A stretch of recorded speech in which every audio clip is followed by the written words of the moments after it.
نبی پاک علیہ الصلوۃ والسلام نے فرمایا کہ جبریل امین میرے پاس حاضر ہوئے اور انہوں نے آ کر یہ ساری بات اور ساری حکایت اور پورا واقعہ بیان فرمایا۔ عرض کرنے لگے یا رسول اللہ، سمندر کے اندر ایک بلند و بالا پہاڑ پر ایک ایسا اللہ کا نیک بندہ ہے جو صرف نیکیاں کرنے والا ہے۔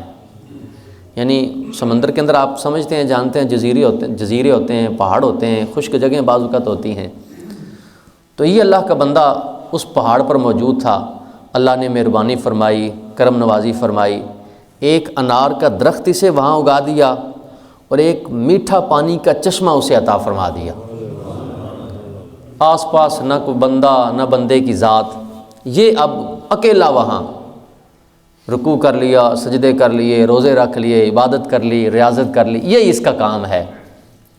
400 سال اس بندے نے ایسے ہی گزارے ہیں۔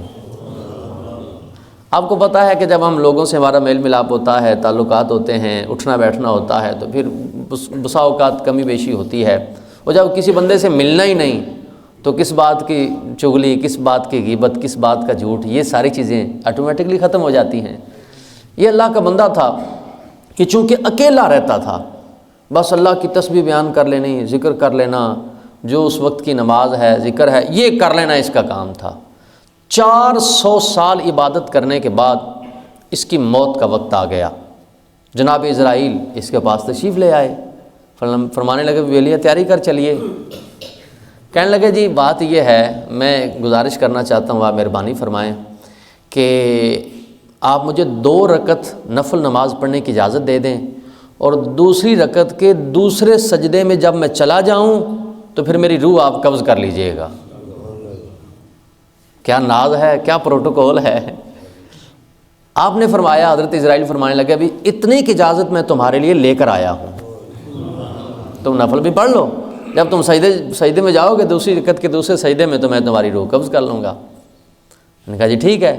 اب 400 سال عبادت کی، اس نے نفل شروع کیے، دوسری رکعت میں پہنچا، دوسرے سجدے میں پہنچا، سجدے میں تھا تو حکم کے مطابق روح پرواز کر گئی، کفس انصری سے روح نکال لی گئی۔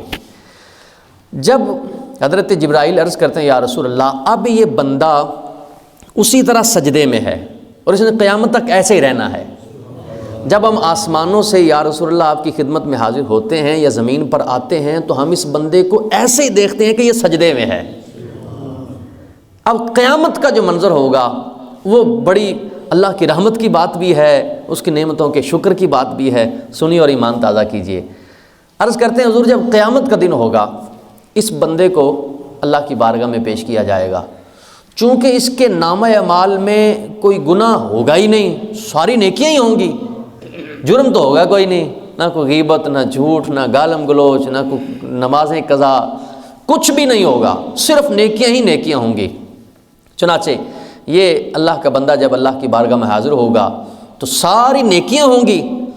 اب اللہ تبارک و تعالیٰ اس بندے کے بارے میں فرمائے گا کہ اذهبوا بعبدی الی جنتی برحمتی، ایسا کرو میرے اس بندے کو میری رحمت کی وجہ سے جنت میں لے کے جاؤ۔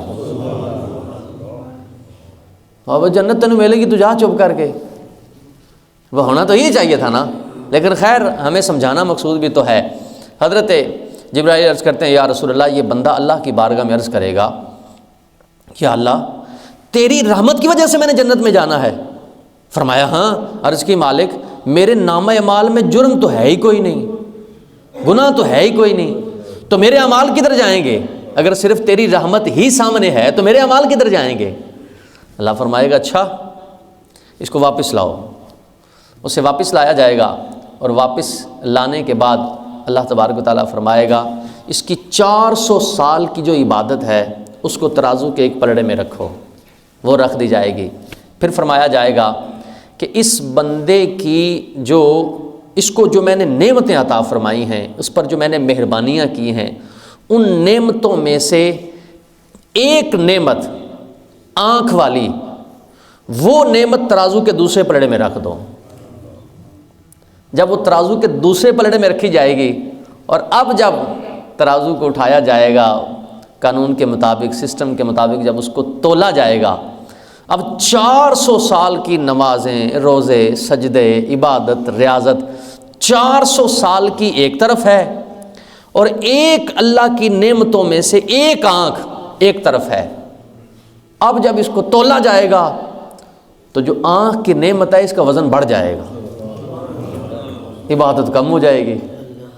اب اللہ پاک فرمائے گا اذهبوا بعبدی الی النار بعدلی، ہونے نو میرے عدل دی وجہ دوزخ چ لے چلو، اب اسے ادھر لے چلو، میرا عدل ہے۔ باقی دوسری آنکھ تو ایک طرف ہے، ہاتھ پاؤں تو ایک طرف ہے۔ وہ بندہ ہے خدا، اگر میں زبان نہ دیتا تو تسبیح کیسے کرتا؟ اگر میں پیشانی نہ دیتا تو سجدے کیسے کرتا؟ پھر روح تو روح ہے۔